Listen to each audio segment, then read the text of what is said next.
Hello guys, it's Mimberly and welcome back to Touchstarved. We have got 2 endings left to go through, so this time we're going with the Dr. Kuras. So let's get straight into it, because Kuras is kind of one of the characters who's taken my attention the least. So this will be interesting to see if this is going to change my perspective on him at all. Hot on Kuras' heels, I squeeze out of the bar. Of everyone I've met, he seems the most likely to help me. And at the least likely to murder me on a whim. He said I could go to the clinic whenever I needed help. Time to see if he's a man of his word.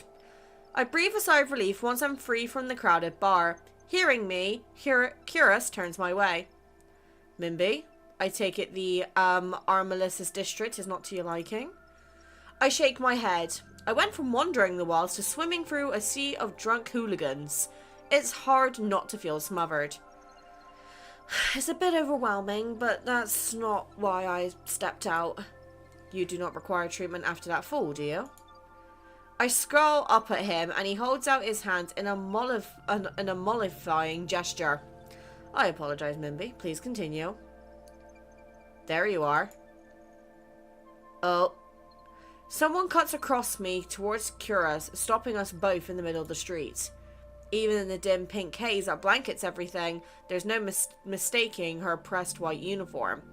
She's from the Cenobium, though the flourishes on her clothing look a bit different from others that I've seen. I swiftly step back, making myself as inconspicuous as possible. Nervous onlookers sidestep Kuras and the cleric. They form an island of white in a sea of people teeming with colour. Is this a bad time? Persistence is not always a virtue. That's what you said last time. Then take this and be gone. Kuras reaches into his coat and produces 3 tiny glass vials bound together with a thick leather cord. A silvery white powder shimmers inside. He gently flicks the vials, watching the contents swirl, and extends them to the cleric. This is it? She looks extremely unimpressed. Looks can be deceiving. He throws me a glance and with a swift smile, I'm too surprised to respond. Kuras was the first to warn me about the Cenobium. No one had anything good to say about it. And yet here he is, openly dealing with a Cenobium cleric in the Armalisis district. I glance at Kuras and then the cleric, who seems to notice me for the first time. A new patient of yours? His eyes linger on me for a long, tense moment. But when Kuras steps between us, she sighs and disappears into the seething crowd. Mimby, is something amiss? What was that about? Lower your voice, it is of little consequence. That's all you have to say? After the earful you gave me about the Cenobium, you... Be calm. He holds one finger to his lips, which suddenly curl into a cat-like grin. For now, please join me on a short stroll. Kuras' golden eyes twinkle in the low light. He beckons me away from the main through frame and down a side street filled with vendors hawking late-night snacks. I like snacks. What? Wait! Powerfully curious despite myself, I hurry after Kuras. Each of his long, graceful strides easily doubles mine. I catch a glimpse of his gleaming white coat as it disappears around the corner of the street. The moment I catch up, the enticing scents of freshly baked goods flood my nose. My stomach rumbles loudly. 1 honey pistachio cookie, please. Coming right up. Without breaking his swift pace, Kuras plucks the sticky confection out of the merchant's hands and offers it to me. The heavenly smell makes my stomach rumble again. I take a bite without hesitation. That's delicious. Kuras watches me with an indulgent smile, and I notice he hasn't gotten anything for himself. You're not hungry? Do not concern yourself with me. He stops mid-sentence, his eyes darting back the way we came. The hairs stick up on the back of my neck. I turn just enough to peek over my shoulder, hoping I don't look too suspicious. Sure enough, it's the same cleric who waylaid us in the street, now looking very irritated.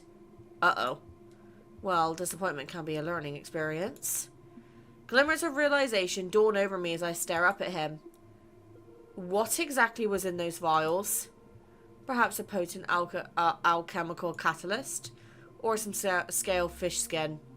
The two do resemble one another, and it can be quite difficult to tell them apart. What? Is he serious? I chance another glance at the cleric, who is now trying to elbow her way between the food stalls. A few people move aside, but most don't even notice her efforts. The street is too packed with hungry patrons. Shall we? Without waiting for my response, Kuras glides swiftly into the crowd once more. Is there a point to all this? Running around? Other than my personal amusement, I suppose I would like to show you the sights. He is serious. Or seriously fucking with me. My disquiet must be showing because Kuras' smile softens.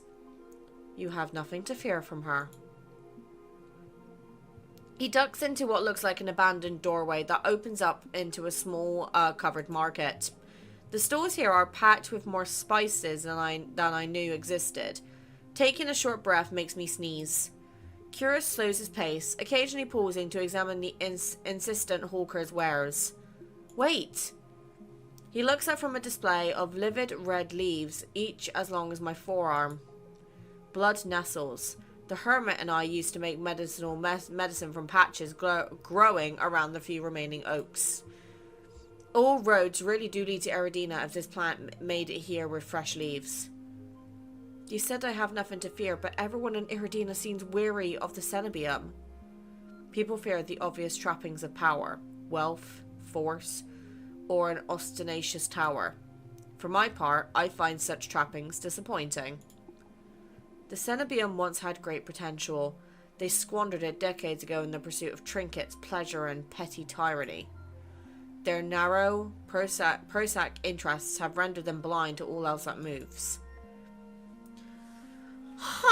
I think that's the most I've ever heard Kuras say on any topic. You sound like you know them well. Kuras lets out a long, low sigh. You miss little, Mimby. Familiarity breeds content, and I am more familiar with the cenobium's crude methods than I would like to be. Now I'm getting somewhere. Something beyond vague warnings or swift deflections. I decide to press the point while I have the chance. Familiar how? Kuras stops in front of a pickled fruits display, and I nearly run into his back. Oh! He steps aside at the last moment and rests his arm gently but firmly on my waist. I tense, but he's careful to avoid my bandaged hands. One pursuer refuses to take no for an answer. Again? I thought we lost her in the crowd. I crane my neck to look for the cleric, but Kuras shakes his head. This way. The next street over is home to high-end brothels with steep stairways and shadowy passages, perfect for discreet tourists or losing a persistent tail. Pink curtains and painted facades sprawl around me like a giant, colourful warren. It only takes a few more twists and turns down the blind alleys and narrow walkways before I'm completely turned around. Kuras, however, seems to be following some map in his mind. He takes each turn with swift confidence, guiding me with the occasional nudge. The passages between teetering buildings are so narrow that we have to sleek through single file. Just a little further. His effortless grace is almost infuriating. It takes every ounce of concentration I have to avoid tripping over loose tiles, discarded clothes, and unidentifiable rubbish. Meanwhile, Kuras' long legs seem to float over every obstacle. His clothes are still pristine despite the soot-stained walls around us. How the hell does he do it? I'm still trying to puzzle it out when I realize how warm the alley has become. A tiny gap between Kuras and me radiates heat, like a brilliant midday sun at the peak of summer. Stay close to him. I definitely don't want to get lost here. I stay as close to Kuras as I can without actually touching him. I promise I will not lose you. Was I that obvious? Our eyes meet, and despite my best efforts, I find it hard to hold his gaze. I've never seen eyes like his. Despite our dark and dingy surroundings, it's like Kuras radiates his own warm light whenever he looks at me. Thank you for indulging me, Mimby. I believe we have lost our tail. Oh, thank God. Oh, this is pretty. We emerge on the opposite side of the Amaryllis district. Warm light dances across the river from all directions. I approach the edge of the water, transfixed. It's incredible. Eridina holds beauty and horror in equal measure. Did you enjoy your impromptu tour? Relief escapes me in a tired laugh. After narrowly escaping death, playing keep away from a Cenobium cleric almost seems normal. It was a nice change of pace. He laughs too, a soft and pleasant chuckle completely at odds with his usual cool demeanour. Are you sure we've lost her? She will not deign to follow us this far. He sounds confident enough. I was starting to wonder if we'd have to make a full circuit of the city to ditch her. A flicker of lamplight falls across the shore, softening his features. I should escort you back to your lodgings. It would be unwise to let you go alone. What about you? Are you staying at the Wetwick? Of course not. Then you're going back to your clinic alone? You just said that was a bad idea. He pauses, stares at me, and then his expression relaxes into a gentle smile. Fear not, Mimby. Only the most desperate or foolish would dare lay a hand on me. It sounds insane after 2 near-death soulless encounters, but part of me believes him. A few townsfolk huddle beneath street lamps and in doorways, desperate to be as close to safety as possible. Kuras, on the other hand, looks more relaxed than ever. He strolls along the riverbank as if it were broad daylight. Even walking beside him makes me feel more secure, warmer inside and out. I seize that faint spark of hope and muster my courage. Did you mean it this morning when you said I could come back to you for help? Every word. His mirth vanishes, replaced by a calm focus. I don't know what to say to that. I half expected his offer to be a courtesy, an easy way to get me out the door. The fact that he meant it... Why do you ask? His eyes flick briefly to my arm, the one that he miraculously reattached when he found me. I can almost imagine him counting the neat stitches. I wanted to be sure. I'm still figuring out who's trustworthy and who's trouble. I see. Eridina does tend to attract extreme individuals. Including you? Ah, Mimberly, I refuse to incriminate myself in your eyes. I can recognize a smooth deflection when I hear one. If he won't talk more about himself, then maybe he'll tell me about someone else. I decide to ask about... Oh, here we go. Leonor. Why did you send me to Leonor for help? Few know Eridina better than Leonor. The company he keeps can be questionable, but I had confidence in him. Yeah, his adders were rough around the edges. Leonor has always preferred the company of those like him. Survivors of Lowtown's harsh realities. You must have noticed how they flock to him. Oh my god, pressing the wrong button. I nod. Leonor seemed to know everything, or know every single person in the Wetwick. And that's a good thing? Leonor's closest peers trust him with their lives. I would say that counts for something. Veer. How do you know Veer? Kuras visibly stiffens, and I remember the venom in Veer's voice when he grabbed me. That fucking doctor.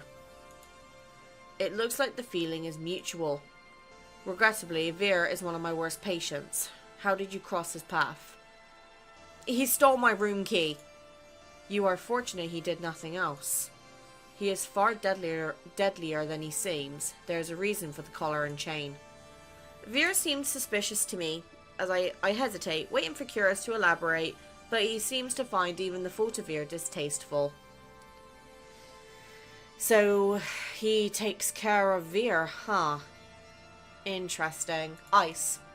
Have you ever been out to see Ice at the sea spring? Once. Only once? It seems like a spring with miraculous powers would interest a doctor. A long silence follows, so long that I'm not sure Kuras heard me. I'm about to repeat myself when he finally speaks in a near whisper. Ice is the rare newcomer who has immediately proven himself worthy of respect. The sea spring is another matter. Hidden depths often contain unwelcome secrets. You could say that about anything around here. A fair point. Nonetheless, I have seen many purported wonders, and the sea spring is unlike any other. Only time will tell what that means. Whoo! Men. It sounds like you and men know each other quite well. Kuras heaves a long, suffering sigh. I know them better than most, but not as well as I would like. Like you, Men is a recent arrival. Their time here has been particularly difficult. As much as I would like to help, he trails off, but I know exactly what he's talking about. Mem doesn't seem like the sort to accept help. Do they always pick fights with adversaries twice their size? I have implored them not to. They rarely listen. Gotta sit more straight because my posture is absolutely rubbish. With my curiosity sated for now, I fall silent. I wish Kuras had given me a little more to go on, but he's almost as tight-lipped about others as he is about himself. When we're circled back to the Wetwick, the Amethyst district seems even more ludicrous than before, or radicus than before. I don't know why they use very big words in this game, and me stupid. Drunken patrons overflow into the wine-scented streets. How am I supposed to sleep with all this racket? I suggest the stiffest drink at the bar, alternatively a ball of wax. Very funny. Even with how tired I am, I'm not sure I'll get a wink of sleep. I'm about to say goodnight when someone staggers out of the wick and collides into me. I stumble back, heels tethering on the edge of the filthy gutter. Mimby? The next thing I know, a pair of warm arms catch me around the waist. Oh, okay. I find myself staring up at Kuras, pressed against his chest. His grip loosens, but he doesn't quite let me go. Something shifts in his gaze. His eyes fix on my face, and I feel myself growing hot all over at his intense scrutiny. What does he see in me? What's he looking for? Kuras? Ah, my apologies. Even after moving away, Kuras' warmth permeates my clothes. I quickly tug my cloak straight, trying to recollect my scattered thoughts. Good night, and thanks for everything today. You are most welcome. He turns and slips into the crowd, though I can pick out his pristine white coat with ease. A chilly gust howls down the street. When did it get so cold? Okay.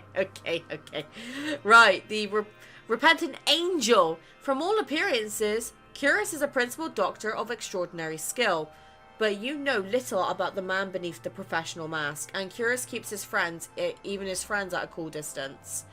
If you can uncover his deepest secrets, will you like what you find?